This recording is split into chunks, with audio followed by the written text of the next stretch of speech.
Hello, everybody. So as you can see from the screen, my name is Emiliano. I'm a mobile web lead for Google Italy. I'm here today with our guests from Musement.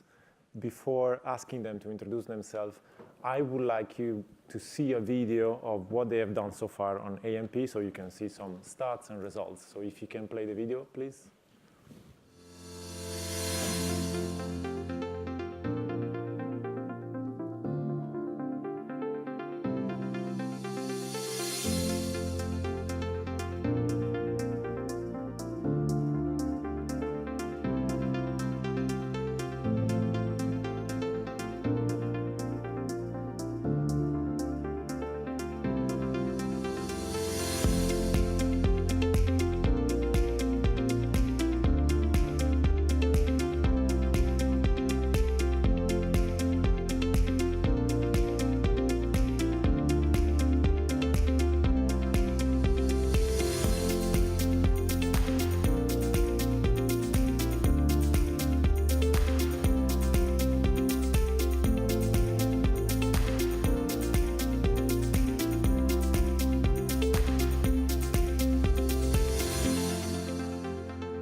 Well, first of all, congrats for, I think, the amazing results. And as you can see from the numbers, it looks AMP is working very well for you. Yeah. But we weren't in that list before of success stories. Fabio, you are CTO and co-founder of Musement.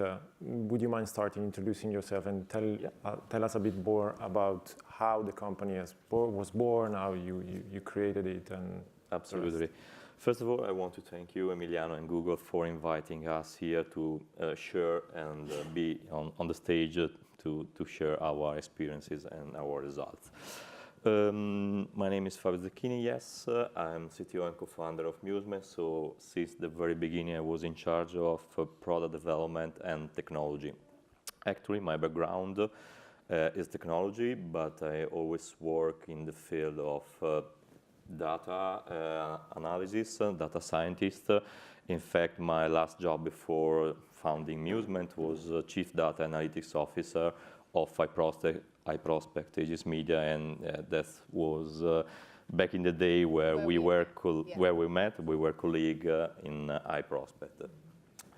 Musement, in a nutshell, Musement was founded with the idea, because of the data analysis, me and my co-founders saw that, for example, there were a niche in the travel space where Italy was the top destination for a lot of OTAs and travel companies because of the experiences, because of the museum, etc. So we decided to create a one-stop shop to sell all the museum tickets all around the world. So that was the first initial idea. We self-founded the company. We launched 1st of May 2013 at TechCrunch, New York. Then we go back in Europe. We raised first round of investment around $1 million. So we decided to close our previous job and work full-time for Musement.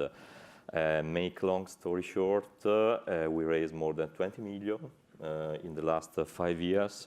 We are now 160 employees from 22 different countries, headquartered in Milan, but we already have offices in Berlin, London, Paris, Dubai, Los Angeles, San Francisco and New York. And now we are covering not just museum and art exhibition ticket, but across different verticals, 60,000 different products, tour exhibition, but also food and wine experiences, sport activities, etc. last year, we've been acquired by the TUI Group, so the most important tour operator worldwide. Of course, they have 70,000 different employees, mostly working offline. And there are also a few colleagues from Nordics TUI here in the audience. And hey, Martin.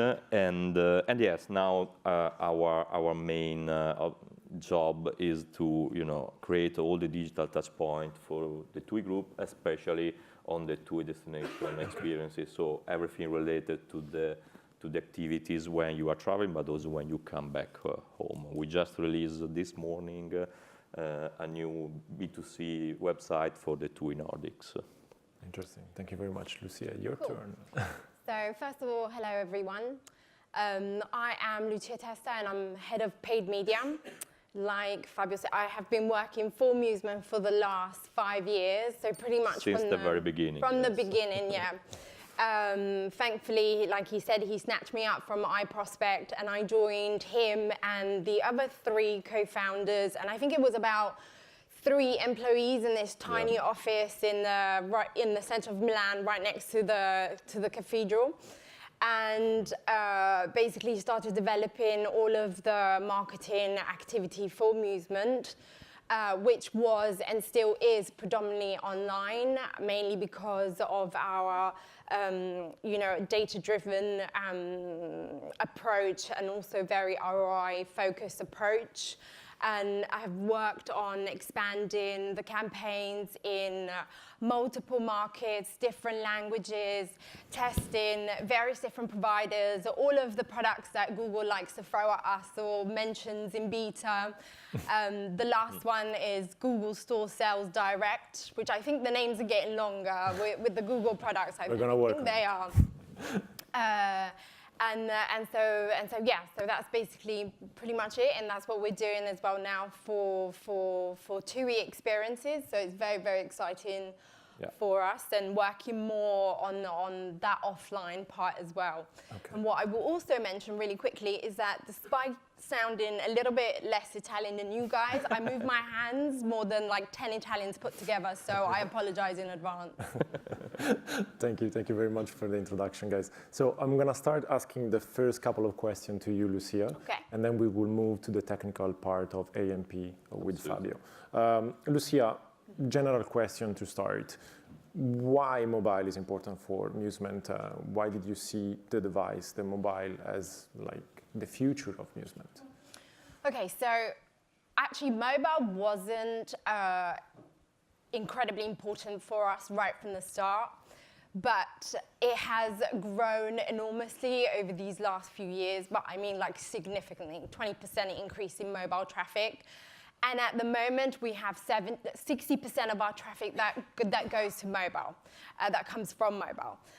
So it's become incredibly important for us. And I would say that now we're very much a mobile first. We have a mobile first approach. Absolutely. Not AI first. I know it should be AI first, but we're going to get there. So it's definitely something that we can't ignore, and now it is very important that when we do any kind of analysis or we look at a website or we look at how landing pages are performing, we look at them on mobile before we look at the other devices. So this is literally, a kind of, let's say, cultural change that's happened within Musement in these last 5 years. Yeah, that's yes.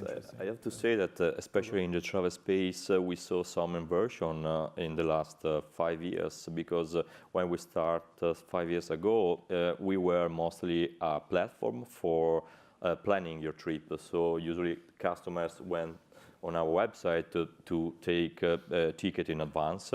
In the last 18 months, we start seeing that more and more we have customers directly in destination. So when you are traveling, you usually sometimes just move with the smartphone, and so for us, being mobile first was absolutely something important. Sure, absolutely. Lucia, the second question is related to one of the blockers that also Craig Sullivan stated yesterday, with an amazing picture of a silos burning. So, no, I work with lots of clients, and usually what I face is that companies they struggle to break down internal silos. There are teams that don't talk to each other, the IT team doesn't talk to the marketing team, etc. So I would like you to share with the audience, how did you break the silos internally? What did you do? Who do you have to communicate when you presented the idea of building an AMP? Okay, so this is a massively important point. Because I have to say I've been so lucky right from the beginning of Musement, and obviously I've seen it grow in terms of employees as well. We're 160 now, and what we've always tried to do within Musement is to have that collaboration with all the various different departments. So we have a weekly meeting with all of the head of departments, and when I talk about all of them, like customer support, the head of content, the head of product, and include the tech team as well. So Fabio and the head of tech at Musement, and that's where we discuss, ongoing issues that are going on in the company, updates, and it's a real opportunity to bring out important issues that might be really important for our own division, but maybe not so important for another division. So it's a great opportunity to discuss these issues, and I realize that it's challenging in some companies, especially to the various people that I speak to, and I would say that this is one of kind of the key things that has made us successful within Musement, is the collaboration that we have within Musement. So I actually really enjoyed the Craig's presentation yesterday that spoke about that, and not kind of keeping to your tower and addressing these issues all together. Just a quick one. Did you use any data-driven decision to back up your decision on AMP, or to present AMP to Absolutely. So in these meetings, that is where I brought up the fact that we had an issue. We had an issue on the conversion rate and the ROI for mobile.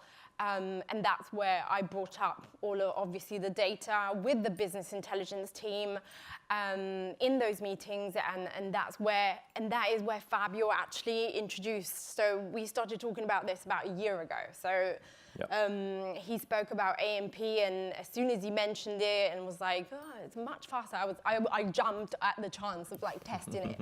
So I was like, well, let's do it. Obviously, it wasn't overnight. It's something that then had various different conversations, meetings, discussing it with the tech team. So, working really closely again with the tech team. Okay.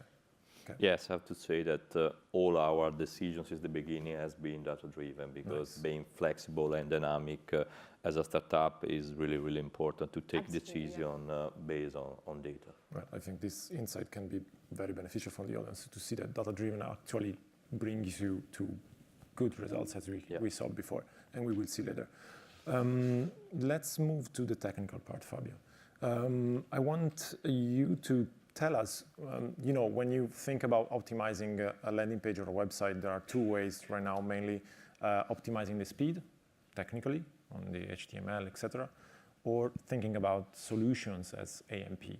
Why did you prioritize AMP? What was your thoughts about it? Can you please share? Yeah, absolutely. Well, the first time I heard about AMP was 3 years ago during a Chrome Dev Summit conference in San Francisco, where I've been invited.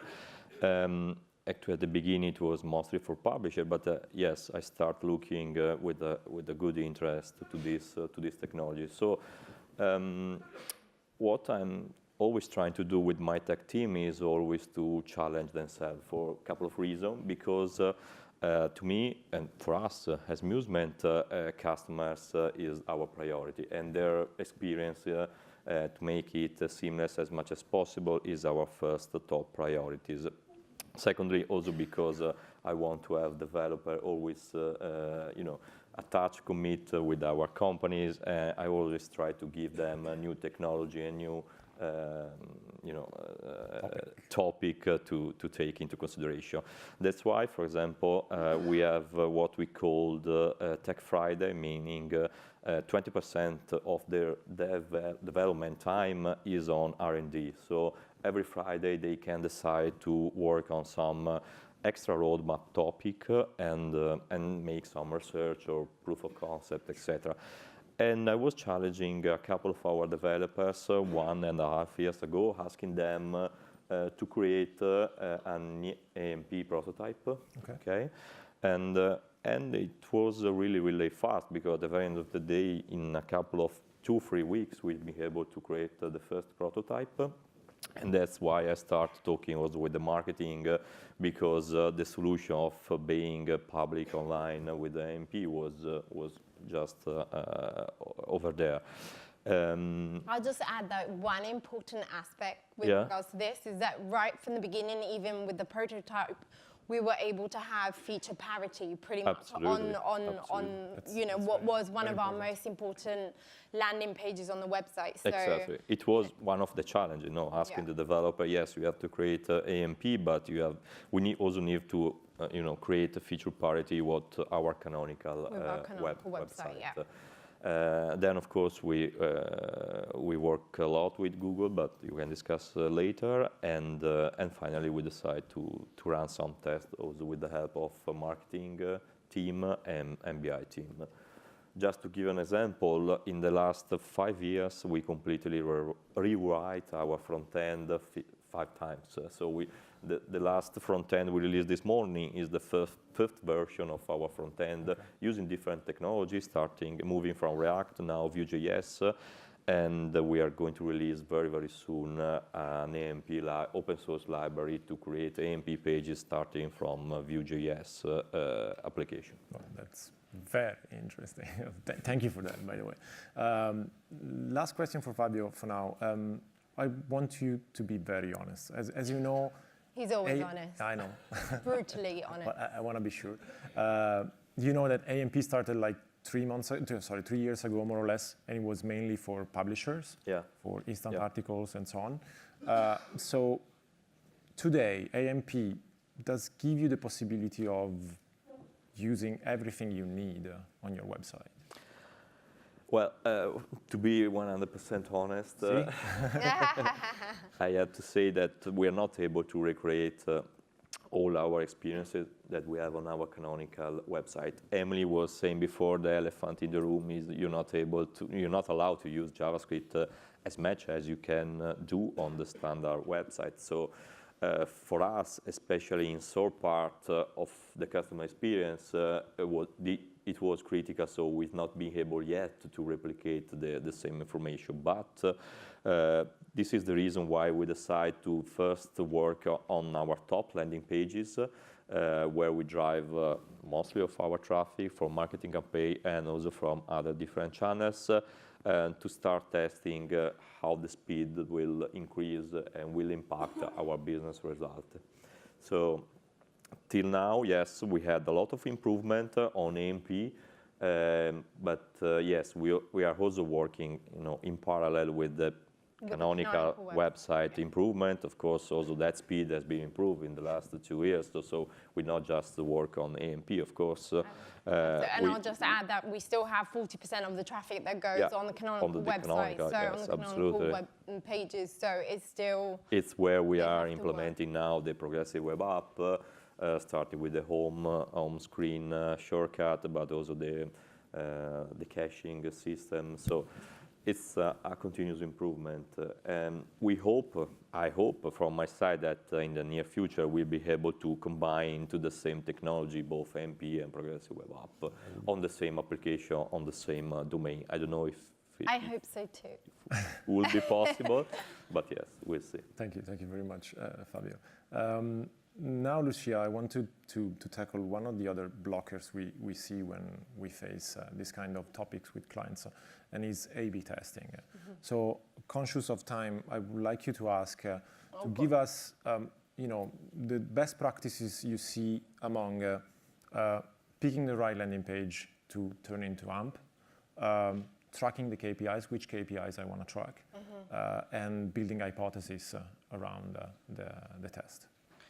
Absolutely. So these are 3 really important points, and I can never say hypothesis, but again, that's something that Fabio, you brought in a few years ago, and it's so it's so important to do that before you do any kind of A/B test, which I'm sure you guys all know already, but you're not doing A/B tests that willy-nilly. So in this case, we chose a landing page that was we actually took a massive risk. But because of we love to take risks. Yeah, but because and it's completely different to what Stuart Frisbee said in his conversion presentation, I think last year, where he says to test more. He's design director for Booking.com, who runs the A/B test, and he says test small, so you don't you negatively impact the metrics. And actually, we took a completely different approach. Although Booking.com has a bit of traffic to test on. So we took a completely different approach and wanted to address the issue we were having on the conversion rate on mobile. So for me, it was actually really easy to choose that landing page. And then what I will say that was also really important is obviously putting down your expectations. So what do you think you're going to get out of this A/B test? So we put down that we were expecting an increase in the click-through rate on the venue page, so the attraction page, to the events associated to that attraction, and we estimated a 5% increase in conversion rate. As you saw, it's much higher. And another thing that I will say that is also really, really important, and we've made this mistake, I think, in the past, it's happened, is to make sure that you're not A/B testing on the same fucking traffic simultaneously. So, because that's obviously going to mess up your metrics. So that was also really important, making sure that I could prioritize it, I could use a nice chunk of traffic, and nobody else was going to A/B test and affect those pages in any way in the customer journey.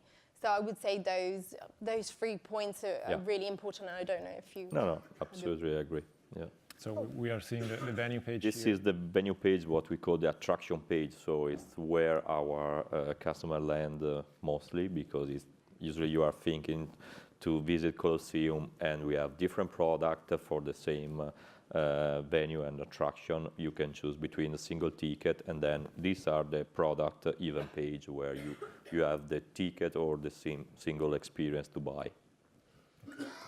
Very, very interesting. Thank you for sharing these best practices. Conscious of time, I want to jump into results because I think it's very, very useful for us to understand with you not the technicalities behind the numbers, but what were the results that amazed you the most, what you weren't expecting? I see that you have implemented more than 30,000 AMPs right now. So I mean, we were massively surprised. We were not expecting these results at all, and we didn't trust them actually. When we first ran the A/B test, Fabio knows, they just seemed too good to be true. So in fact, we asked our BI team to double check the result because it was. And then we ran another A/B test again, and we ran it internally with our own A/B test system because we used DoubleClick at the time to do the A/B test.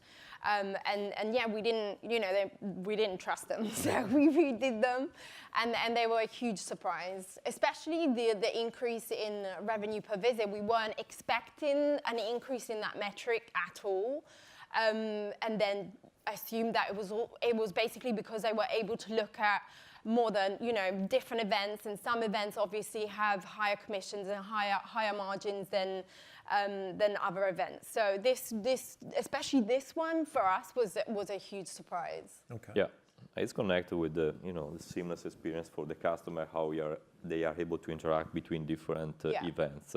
I have to say that we've been able to track and get a lot of information because we are also using our internal tracking system. Okay.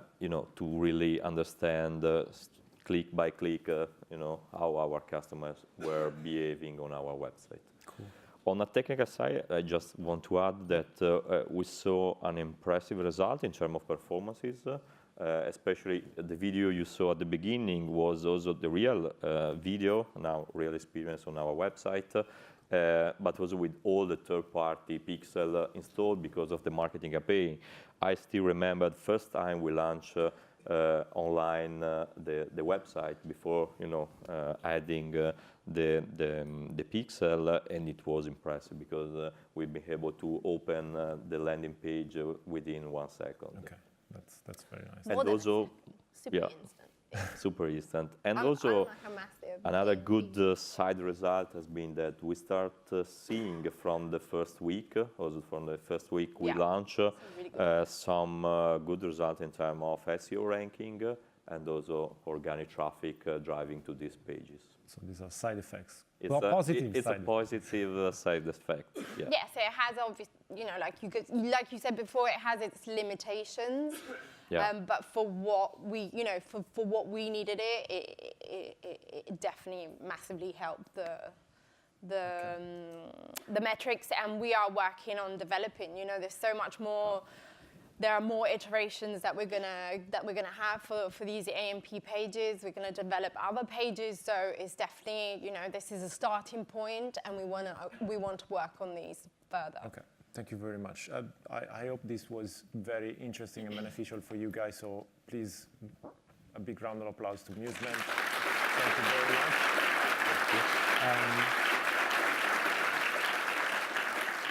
Thank you guys, and I hope that the partnership with Google I should say that Google really helped as well Okay. in the whole Yeah. process. Otherwise, Absolutely, I have to say that we are very closely with Google, and we receive a lot of support on every single product because Yeah.